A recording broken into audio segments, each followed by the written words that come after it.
بسم الله الرحمن الرحيم السلام عليكم ورحمة الله وبركاته قلب وناكسن ما أنتو أي بيش ديسمبر تاشاني توبن كيدا سنة كاللبادة كون يلباتن إشانتا ومالين إسنين ومالين كنتي أمد الصوماليات أفرتي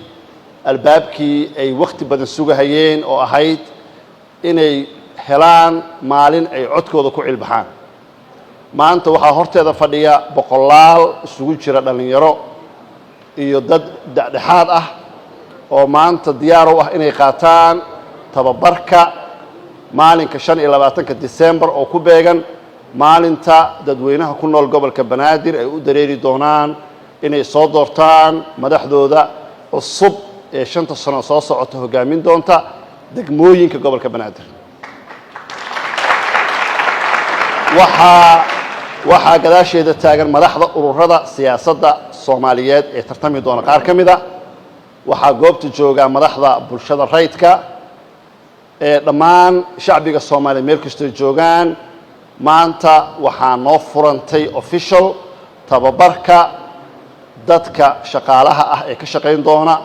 maalinka codeynta ee bisha December 25keeda oo 9 bari ka dhiman tahay insha Allah ta'ala walaalayaal meel kasta joogtaan guddiga madaxa bannaan ee doorashada qaranka iyo sohdimaha oo hal sano jirsaday waxa ay shaqadooda ay u tahay number 1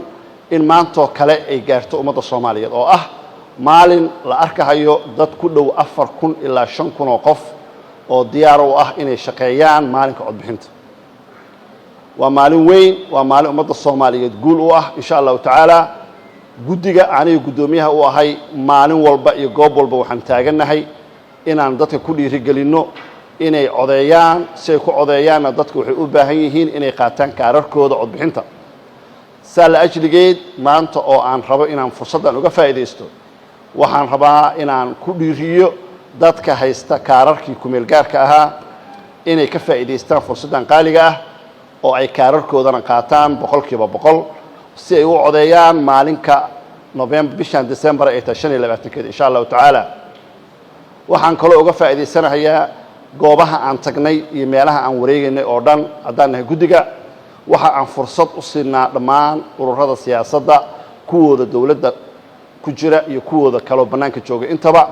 inaan ku dhiirigelino in kaar bixintooda aan garab istaagno markay kaar ka qaadanayaan marka laga bilaabo madaxweynaha jamhuuriyadda ilaa iyo ururada siyaasadda oo dhan saal ajligeed marka ay hadlayaan siyaasiyiinta aan garab taaganahay waxa ay ku hadlaan ayaga gaar u tahay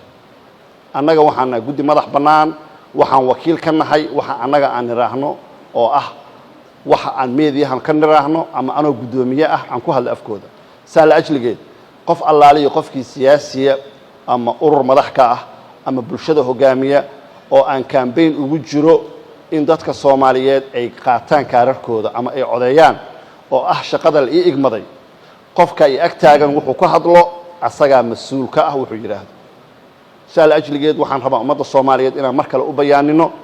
guddigan inuu u taagan yahay in maanta kale maalin la mida ummadda Soomaaliyeed inay helaan aabaha Soomaaliyeed hooyada Soomaaliyeed beeraleyda ari raacatada xoolo dhaqatada waxa goolkeenu yahay inaanu meel walba ay joogaan aan ugu geyno sanduuqa codbixinta marka insha Allah ta'ala official maanta waxa noo furan maalintii tababaridda shaqaalaha maalinta codeynta shaqeyn laha official waa noo furan tahay hadalkii intiisa badan waa la yiri waxaan rabaa hadda inaan ku soo ma aragtay qatimo dardaaran dhalinyarooy maanta waxa haysaan furihii Soomaaliya ay ku furi lahayd albaabkii dadka Soomaaliyeed ee ku codeyn lahaayeen waxa tiin garsoorayaal waxa tiin dad fadhiya goobaha la rabo in laga codeeyo waxa la idin bari doonaa qaabka ugu fiican ee shaqadin u qaban doontaan waajibka annagana saaran waa inaan idin dhaarino si ay idin diro shuruucda la idin baro la idin train gareeyo goobaha la idin geeyo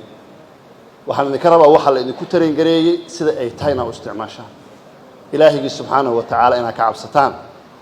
ننشع ليسي لإذن باري دونه ما سمين كرتان وحال ذكربا إن إلهي وجهي سكوش قيسان waxaan idin barnay oo ah inaad si cadaalada ugu shaqaysaan ummadda Soomaaliyeed inaad ku shaqaysaan dhalinyarooy mar kale mideeda kale ogaada meesha waxa ku xirnaan doonta kaamirooyin waxa joogi doona reporters waxa joogi doona dhammaan wax allaali wixii goob joogayaal ah oo ka socda dad ajaaniba iyo dadka localka ah iyo bulshada rayidka waxa fadhin doona dhammaan wax allaali wixii dad Soomaaliyeed labeentooda ah qol walba ah waxa lagu codeyn doonaa warqad waay waa manual dadku gacan bay ku codeyn doonaan gacan baa lagu tirin doonaa gacan baa lagu qori doonaa jawaabta rasmiga ah ee goobta waxa la idinka rabaa inaad si wadaniyad iyo Soomaalinimo islaamnimo ku jirta inaad shaqadiina u gudataan ururada Soomaaliyeed waa idin sameeyeen dadka Soomaaliyeed ee murashaxiinta waa idin sameeyeen waxaan idinka rabnaa insha Allah taala marka la idin tareen gareeyo maanta iyo bariba laba maalin ay socon doontaa training qolo walba waxa la idinka rabaa inaad shaqada sideeta u fushtaan waxaan rabaa inaan meeshan gareeyo hoolkan inta ku jirto kale oo 5 goobooda ayaa magaalada Muqdisho ka socota maanta training waxaan maanta train gareynay more than 2,000 insha Allah taala bari intoo kale ku wadnaa waxaan rabnaa dad gaaraya 4,000 ilaa 5,000 u dhaxaysa inay noqdaan dad dhalinyaro ah oo fursad u helay inay aadaan goobaha codbixinta maalinka December 25-keeda maalinka iyada ah waa maalin Soomaaliya u astayn doonto maalinta xorriyadda Soomaaliya kala dadka Soomaaliyeed inay arkaan in la aamini karo systemka shaqeynaya oo ah doorasho qof iyo codka waa maalin muhiim noo ah waa maalin cadaalad ah waa maalin sinaan ah waa maalin ummadda Soomaaliyeed ku naalan doonto future-kooda ilaahay ka sokoon idin gacantiina ku jira waxaan kula dardaarmahayaa anoo ah gudoomiyaha guddiga inaad si hufnaan iyo cadaalad iyo ilaah ka cabsi u shaqaysaan maalinka iyada insha Allah taala السلام عليكم ورحمة الله وبركاته